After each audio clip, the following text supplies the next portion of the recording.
여러분 잘 아시는 대로 5월은 가정의 달입니다. 그리고 오늘은 어린이 날이 있는 어린이 주일입니다. 오늘이 어린이 주일이기는 하지만 사실 요즘에 우리 어린이들, 청소년들 참 피곤합니다. 여러분도 부모로 하기가 참 피곤하시지요. 우리는 하나님을 믿는 부모로서 저나 여러분이나 늘 이런 고민이 있습니다. 어떻게 하면 하나님을 잘 믿는 아이로 키울 수 있을까? 그리고 동시에 이 시대에 꼭 필요한, 정말로 남들이 다 부러워할 만한 그런 훌륭한 아이로 키울 수 있을까? 하나님을 믿는 신앙과 세상에서 인정받는 이 둘을 어떻게 우리가 조화롭게 자녀를 통해서 구현해낼 수 있을까 하는 것이 우리 모두의 고민입니다. 오늘은 이 고민을 안고 본문을 통해서 그 교훈을 잠시 살펴보도록 하겠습니다. 오늘 본문 말씀에는 이스라엘의 가장 위대한 지도자였던 모세의 출생과 그의 유아기가 소개가 되고 있습니다. 모세가 태어났던 시기는 기원전 약 16세기, 15세기 이 무렵입니다. 그러니까 지금부터 약 3,500~600년 정도 전의 인물이지요. 지난주에 우리가 창세기 말씀을 읽고 생각을 해보았습니다만 요셉이 애굽의 총리가 되어 있을 때 그 온 지역에 기근이 들었습니다. 그래서 요셉의 형제들과 요셉의 아버지 야곱이 그 기근을 피해서 요셉이 총리로 있는 애굽으로 내려가서 살게 되었습니다.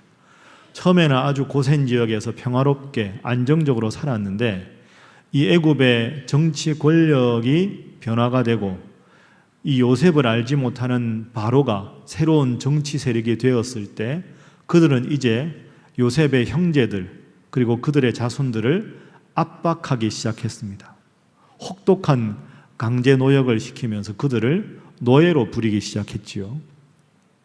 그런데 어느 날 이 바로가 생각을 해보니까 저 이스라엘 사람들, 당시 히브리 민족입니다. 이 히브리 민족이 노예 생활을 하고 있는데 노예 숫자가 점점 많아지는데 만약에 전쟁이라도 나서 반군에 저 노예들이 가담을 하거나 아니면 폭동을 일으키게 되면 이 나라 애굽의 큰 위협거리가 되겠다 하는 생각을 하게 됩니다. 그런데 그 원인을 가만히 생각해 보면 남자아이가 커서 용사가 되고 또 그들이 전쟁에 가담할 수 있으니까 이렇게 산파에게 명령을 합니다. 지금부터 히브리 사람의 아이가 태어나면 남자아이면 다 죽여라. 이게 이른바 남아학살법입니다. 이 법령을 온 애굽에 선포하면서 동시에 그 남자아이가 태어났는데 죽이지 않으면 그 남자아이가 속해 있는 집안의 모두를 다 몰살시키라는 그런 명령까지 내립니다. 참 생각해보면 끔찍하고 무시무시한 그런 법령이 아닐 수가 없습니다. 그런데 그런 위기 상황에서 민족의 지도자인 모세가 태어났습니다. 그러니 모세의 부모는 모세를 낳고도 기뻐할 수가 없었습니다.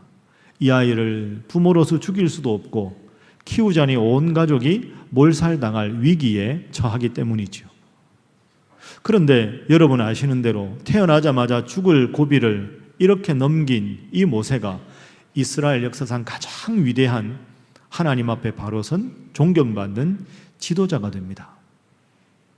이런 위기 가운데 태어난 모세가 어떻게 하나님 앞에 그렇게 위대한 지도자가 될 수 있었을까? 오늘 본문을 자세히 보면 거기에는 모세의 부모, 특히 모세의 어머니 요게벳이 참으로 지혜롭게 모세를 잘 양육한 것을 우리가 알 수가 있습니다. 그래서 오늘은 본문을 중심으로 해서 성경에서 말씀하시는 자녀 양육의 두 가지 중요한 가르침을 함께 묵상해 보도록 하겠습니다. 자녀를 어떻게 양육해야 되는가 하는 질문에 대한 성경의 오늘 본문의 첫 번째 가르침은 하나님의 안목으로 자녀의 특별함을 보는 부모가 되어야 한다 하는 점입니다. 하나님께서 그 아이를 향한 그 뜻, 그 안목으로 그 아이를 특별하게 보고 하나님의 안목으로 잘 양육하는 것, 그게 부모의 책임입니다. 오늘 본문의 2절에 보면 모세가 태어났을 때 모습을 기록합니다. 화면 한번 보시죠. 그 여자가 모세의 어머니 요게벳입니다. 요게벳이 임신하여 아들을 낳으니 그가 모세가 잘 생긴 것을 보고 석 달 동안 그를 숨겼다. 여러분, 요게벳이 아들을 낳고 보니까 아들이 아주 잘 생겼다는 겁니다. 당연한 거 아닙니까? 남들 눈에는 몰라도 배 아파 낳은 어머니 입장에서는 아들 낳았는데 잘생겨 보였겠죠. 여러분도 다 그런 경험 다 하셨지 않습니까? 남들은 중요하지 않고요. 내 아이면 제일 아름답고 제일 잘생겨 보이는 겁니다. 그런데 왜 성경은 유독 왜 그걸 굳이 밝혔을까? 그 아이가 잘생긴 것을 보았다. 그런데 신구약 성경 전체를 보면 모세가 태어났을 때 모습을 오늘 본문 출애굽기뿐 아니라 신약 성경 사도행전과 히브리서에도 모세를 소개하고 있습니다. 자, 모세의 모습을 어떻게 소개하는지 화면을 통해서 확인하겠습니다. 출애굽기 2장에 보면 그 여자가 모세의 어머니지요. 어머니가 보니 모세가 잘생겼다 이렇게 나와 있고요. 히브리서 11장에 보면 모세가 낳았을 때 그 부모가 아버지 아므람, 어머니 요게벳 보기에 아름다운 아이였다. 사도행전 7장에는 모세가 낳았는데 하나님 보시기에 아름다웠다 이렇게 되어 있습니다. 비슷한 표현인데 좀 세미한 차이가 있습니다. 먼저 엄마가 봤을 때 잘생겼다 하는데요, 그 잘생겼다에 해당되는 히브리어가 토부입니다. 토부. 이 토부라는 단어는 잘생겼다 이렇게도 번역할 수 있지만 보배롭다, 존귀하다, 아름답다 이렇게도 번역할 수 있습니다. 이 토부라는 단어가 제일 중요하게 쓰인 데가 어디냐 하면 구약 창세기에 하나님께서 이 천지 창조하셨을 때 하나님 보시기에 좋았더라, 하나님 보시기에 좋았더라 할 때 그 좋았더라가 토부입니다. 그러니까 하나님 보시기에 아름다웠다 하는 것이 토부지요. 그러니까 오늘 본문의 출애굽기 2장에 모세 어머니 요게벳 보기에 모세가 잘생겼다 하는 말은 모세가 아름다웠다 하는 말과 같은 표현입니다. 자, 그러면 아까 그 표를 주어에 주의해서 한번 읽어보겠습니다. 자, 다시 한번 표를 보시죠. 엄마가 보기에 아름다웠다. 히브리서 11장은 부모 보기에 아름다웠다. 사도행전 7장에는 하나님 보시기에 아름다웠다. 여러분, 이것이 매우 중요합니다. 모세가 태어났을 때 모세는 하나님 보시기에 아름다웠던 아이입니다.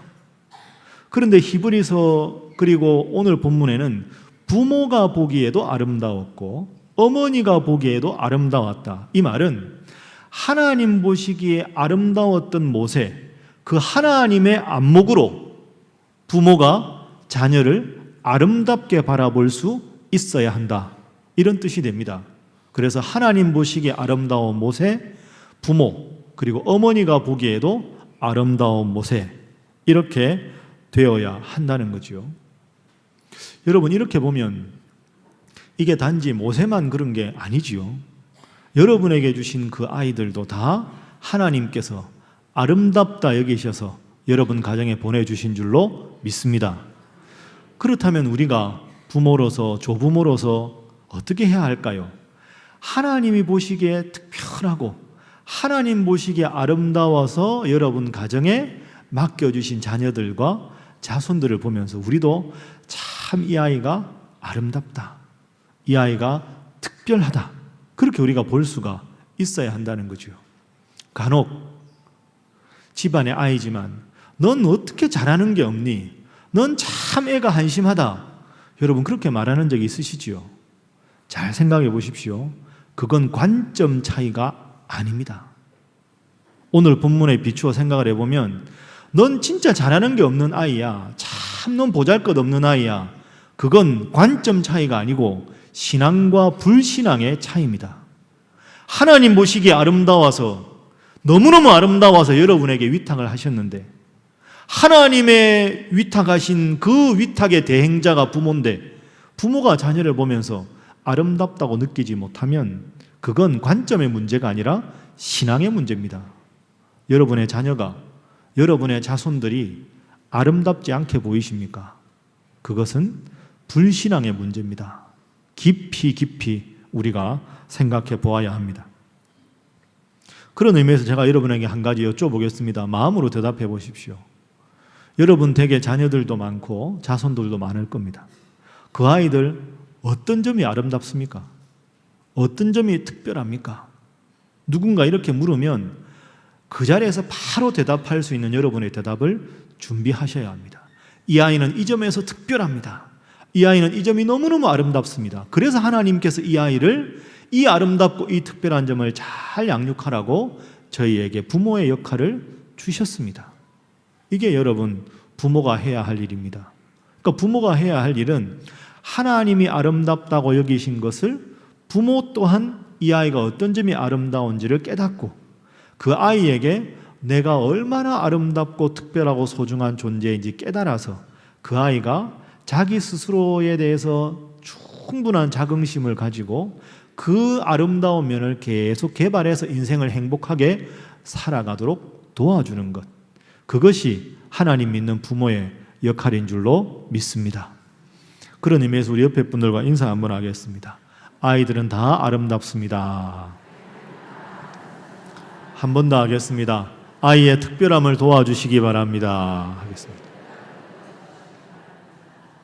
그렇습니다. 하나님 보시기에 아름다운 아이를 아름답게 여기고 잘 양육하는 것, 그게 성경에서 말씀하시는 자녀교육의 첫 번째 부모의 역할입니다.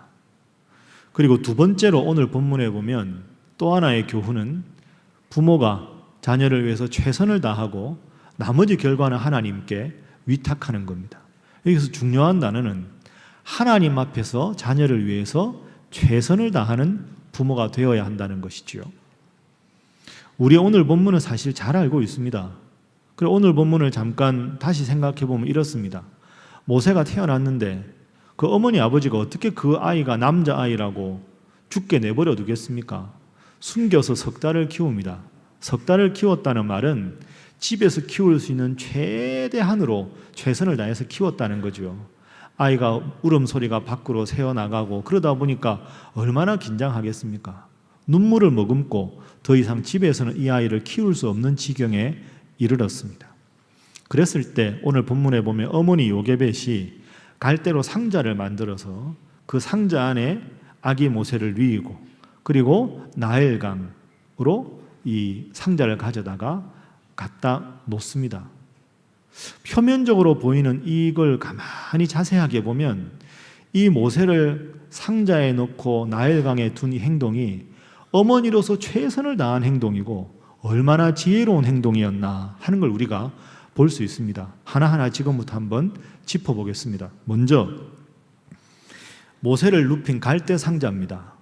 갈대로 만든 상자. 근데 우리는 상자라는 단어를 들으면 그냥 이렇게 직사각형으로 만든 악이 하나 들어갈 만한 상자건이 생각하는데요. 그와는 좀 다른 차원이 있습니다.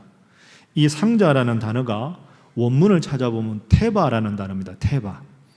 그런데 이 모세를 눕힌 이 갈대 상자 할 때 테바라는 단어가 신구약 성경 통틀어서 다른 데 한 번 더 쓰입니다. 언제 쓰이냐 하면 하나님께서 온 인류의 죄악을 놓고 심판하실 때 노아와 그 가족들에게 방주를 만들게 하십니다. 그래서 방주에 들어가 있는 사람과 동물들은 살아나게 하지요. 그 방주가 히브리어로 테바입니다. 여러분, 이게 기묘한 하나님의 구원 섭리입니다. 방주에 들어간 사람은 모두가 살 수 있다. 방주는 구원의 상징이지요. 그러면 오늘 본문의 갈대 방주에 모세가 뉘었다 하는 말은 모세를 구원하기 위한 하나님의 수단입니다. 더 나아가서 모세가 200만 명을 이끌고 출애굽을 하는데 이스라엘 민족이 200만 명을 구원하기 위한 하나님의 구원의 방주, 그 방주의 상징이 갈대 상자인 것이지요. 그래서 저는 개인적으로 갈대 상자라고 번역하는 것보다 갈대 방주라고 번역하는 것이 좀 더 정확한 번역이라고 생각합니다. 그리고 두 번째는 그 갈대 방주를 나일강에 이렇게 놓을 때 오늘 본문을 보면 역청과 나무진을 칠했다고 되어 있습니다. 역청과 나무진은 그 방수 그리고 방부제 역할을 합니다. 그게 물에 오래 이렇게 떠 있어야 누군가 눈에 쉽게 띄일 거 아닙니까? 만약에 갈대로 그냥 방주만 만들어 놓으면 물이 들어오면 금세 가라앉겠지요. 그러니까 거기다 역청 콜타르를 딱 칠을 해서 물이 스며들지 않아서 좀 더 오랫동안 물에 떠 있어서 다른 사람의 눈에 빨리 그 방주를 보게 해서 모세를 구출하기 위한 어머니 요게벳의 지혜가 있습니다. 그리고 세 번째는 이 갈대 방주를 어디다 놓았느냐 하면 그냥 나일강에 떠내려가게 두지 않았습니다. 오늘 본문 3절에 보면 그 갈대 방주를 갈대에 두었다 이렇게 되어 있습니다. 왜 갈대에 두었을까요? 그냥 나일강에 띄워놓으면 물결 따라 점점 떠내려가겠지요. 그럼 사람들 시야에서 갈대 방주를 볼 수가 없습니다. 일부러 갈대에 둔 거지요. 그러면 물살이 아무리 급해도 갈대들이 무성하기 때문에 딱 거기 정체되어 있겠죠. 그리고 갈대들은 점점 무성한데 그 상자는 이렇게 크게 되어 있으니까 누군가의 눈에 쉽게 띄어서 모세를 구원해 주기를 바라는 어머니의 지혜가 갈대 사이에 두었다 하는 단어의 의미입니다. 여기서 그치지 않습니다. 사실 본문을 자세히 보면 모세에게는 3살 위의 형 아론이 있었고요. 그리고 좀 더 큰 미리암이라는 누이가 있었습니다. 이때 아마 나이가 10대 초반쯤 되지 않았을까 생각합니다. 어머니 요게벳이 미리암을 시킵니다. 너의 동생이 지금 갈대 방주에 갈대밭 사이에 있을 것이다. 너는 멀찍이 서서 그 너의 동생의 갈대 방주를 주목해라. 혹시라도 누가 오게 되면 가서 이 아이를 이야기하고 그 사람이 구원할 수 있도록 멀찍이 모세의 누이 미리암을 대기시켜 놓습니다. 어머니가 이 사랑하는 하나님 보시기에 아름다운 아들 모세를 살리기 위해서 자기가 할 수 있는 최선의 노력을 다해서 지혜롭게 준비하는 것을 볼 수 있습니다. 그 준비가 하나님을 감동시켰습니다. 마침 그때 우리가 잘 아는 대로 애굽을 다스리는 바로의 딸이 목욕하러 그 나일 강가로 왔습니다. 여러분, 왜 목욕하러 왔을까요? 공주면 왕궁에 얼마나 샤워실이 좋을까요? 여기서 말하는 목욕은 그냥 우리가 말하는 샤워가 아닙니다. 종교적인 정결 예식을 말하는 겁니다. 당시의 문헌에 보면 애굽의 훌륭한 고관대작들과 귀족들의 자제는 종교적으로 자기의 몸을 거룩하게 깨끗하게 씻기 위해서 애굽 사람들이 가장 신성시하는 나일강에 와서 정기적으로 목욕을 했습니다. 그러니까 거룩하게 하기 위한 종교적인 정결 예식을 공주가 거행하기 위해서 많은 시녀들을 데리고 나일강에 온 것이지요. 어쩌면 요게벳은 이미 이 일을 알고 있었을 겁니다. 그래서 모세를 살리기 위한 최고의 좋은 방편은 애굽 사람 눈에 드는 것이고 애굽의 지체 높은 귀족이나 고관대작의 눈에 들어야 내 아들이 살아있을 수 있겠다. 그 생각을 한 것이지요. 그래서 목욕을 하러 나온 이 공주가 갈대 방주를 발견합니다. 뚜껑을 열어보니 그 안에 아기가 울고 있습니다. 이 아기가 남아 학살법을 피하기 위해서 눈물을 머금고 어느 히브리 부모가 이 아이를 버렸구나 생각합니다. 그 뚜껑을 열고 그 아기가 오는 걸 딱 봤을 때 공주에게는 두 가지 심정이 아주 교차했을 겁니다. 내 아버지가 이 나라의 왕인데 이 아이는 살려서는 안 된다. 이런 마음도 있었을 것이고, 왜 이 아이가 내 눈에 들었을까? 참 가엾구나. 살려야 하는데 죽여야 하나 살려야 하나. 그 아주 짧은 시간이지만 두 가지가 급격하게 교차하는 바로 그 시점에 미리암이 이 공주에게 갑니다. 공주님, 그리고는 미리암이 이야기하죠. 이 아이를 발견하셨는데 이 아이를 위해서 조치가 필요하지 않겠습니까? 하고 딱 끼어들어서 공주에게 말합니다. 그 본문이 바로 오늘 7절 말씀입니다. 자, 우리 7절 말씀 화면 보면서 함께 읽어보도록 하겠습니다. 시작.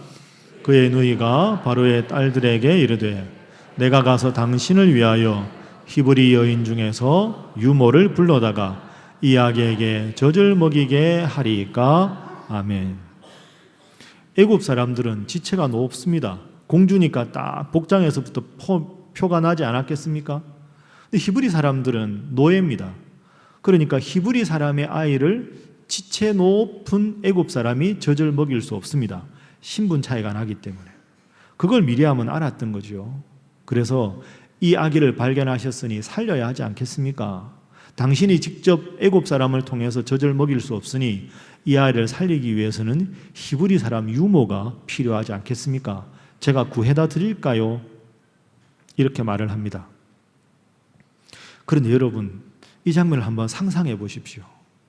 그 대단한 공주와 그 많은 시녀들 사이에서 이제 갓 10살 어간된 그 히브리 노예의 딸이 미리암이 와서 말을 붙인다는 게 이게 쉬운 일이 아닙니다. 너는 누구냐? 너도 히브리 아이가 아니냐? 발칙하다, 건방지다, 이 아이를 하옥하라, 이 아이를 죽여라. 아무 말할 수 없는 상황입니다. 그 지체 높은 공주와 시녀들 앞에서 당당하게 주눅들지 않고 제가 이 아이를 살리기 위해서 유모를 데려오겠습니다. 공주님 허락하시면 그렇게 하겠습니다. 그 엄마의 그 딸이지요. 요게벳도 참 지혜로웠지만 미리암도 참 훌륭한 모세의 누이입니다. 그래서 공주가 그 말을 들어보니 그럴듯하지요. 그래, 알았다. 그러면 유모를 구해서 이 아이를 살려라. 이렇게 말합니다. 그래서 결국 이 미리암이 모세를 데리고 히브리 사람에게로 갑니다. 누구에게로 갑니까? 생모 요게벳에게 갑니다. 그러니까 사실은 유모를 구하겠다고 했지만 그 유모가 아니라 모세의 생모인 요게벳에게 데리고 가지요. 자, 그럼 어떻게 되었을까요? 젖을 뗄 때까지 최소한 3, 4년 동안 모세는 비록 친모가 아니라 지금은 다른 칭호로 불리지만 친어머니 밑에서 하나님 앞에서 하나님을 잘 믿는 교육과 그리고 너의 사랑하는 동족들은 지금 노예 생활을 하고 있다는 애국심을 함께 배운 겁니다. 하나님을 믿는 신앙과 민족의 아픔을 나의 아픔으로 여기는 그런 훌륭한 민족을 사랑하는 애국자로서의 모세의 싹이 바로 이 요게벳과 미리암을 통해서 이제 느끼게 된 것이지요. 그리고 더군다나 보면 내가 유모를 위해서 삭슬 주리라 이렇게 공주가 약속을 했습니다. 히브리 사람은 노예입니다.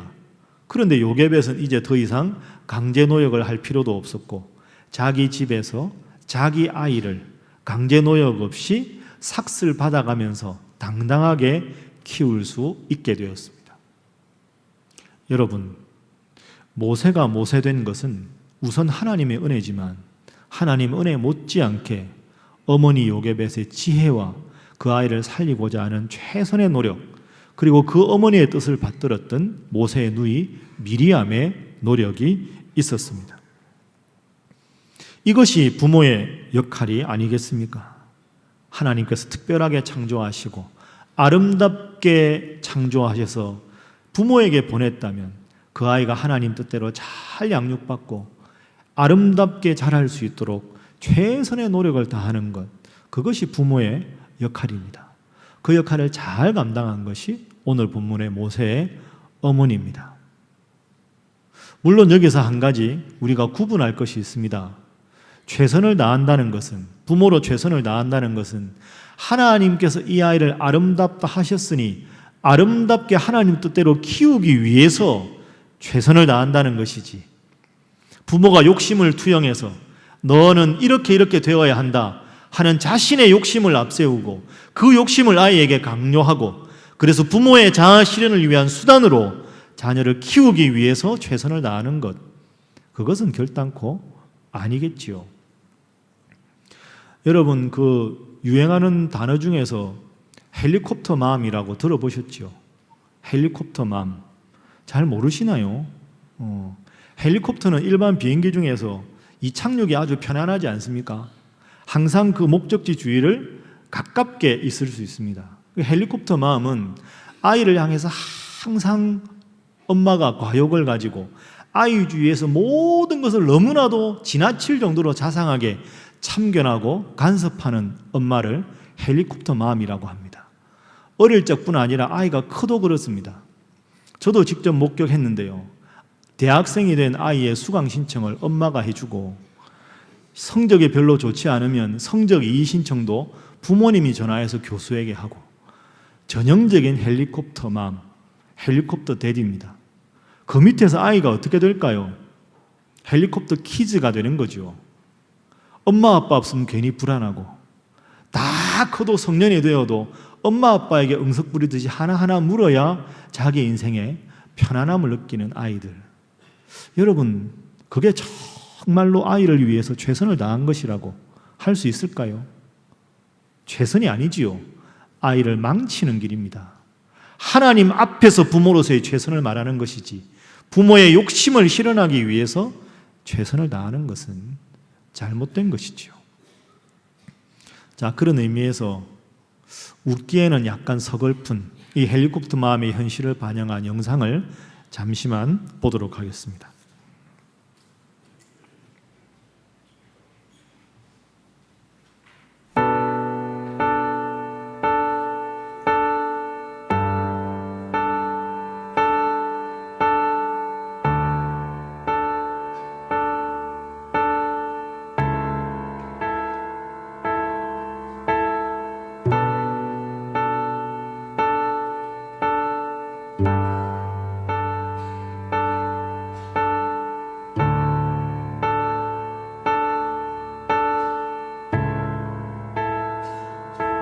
I fall out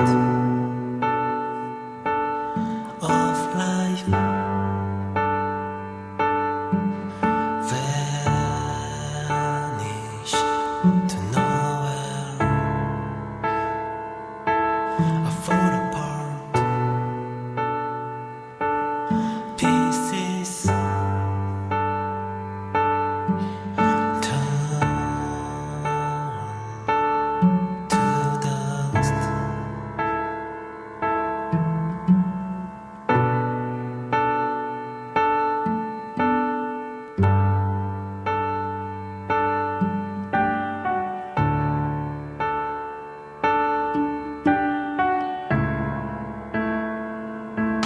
I fade out, lost more there is so real. I didn't say, but do my words smear now?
여러분, 이런 말이 있습니다.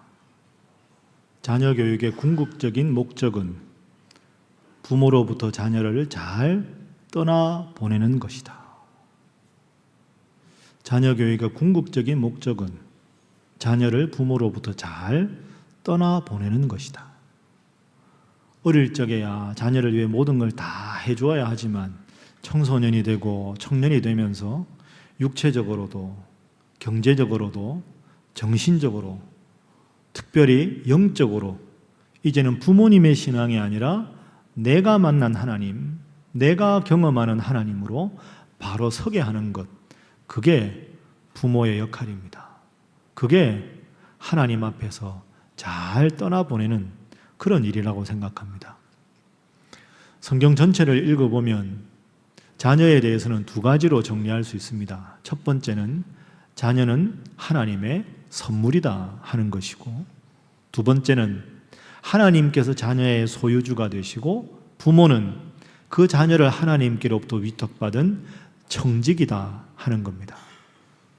모세의 어머니 요게벳의 훌륭한 지혜를 생각하면서 하나님 보시기에 아름다워서 여러분에게 위탁해 주시는 여러분의 자녀들과 자손들을 아름답게 특별하게 그 아이가 영적으로, 정신적으로, 육체적으로 바로 설 수 있도록 늘 돕고 기도하시는 사랑하는 부모님들, 사랑하는 조부모님들 다 되시기를 주님 이름으로 부탁합니다. 기도하겠습니다.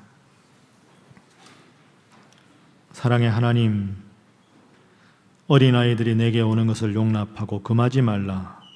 천국은 이런 자들의 것이니라 하신 예수님의 말씀을 기억합니다.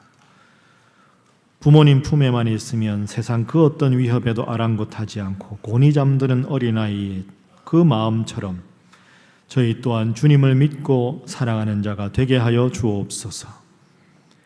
귀한 자녀를 저희에게 허락해 주셨으니 믿음의 눈으로 자녀의 특별함을 바라볼 수 있는 부모가 되게 하여 주옵소서.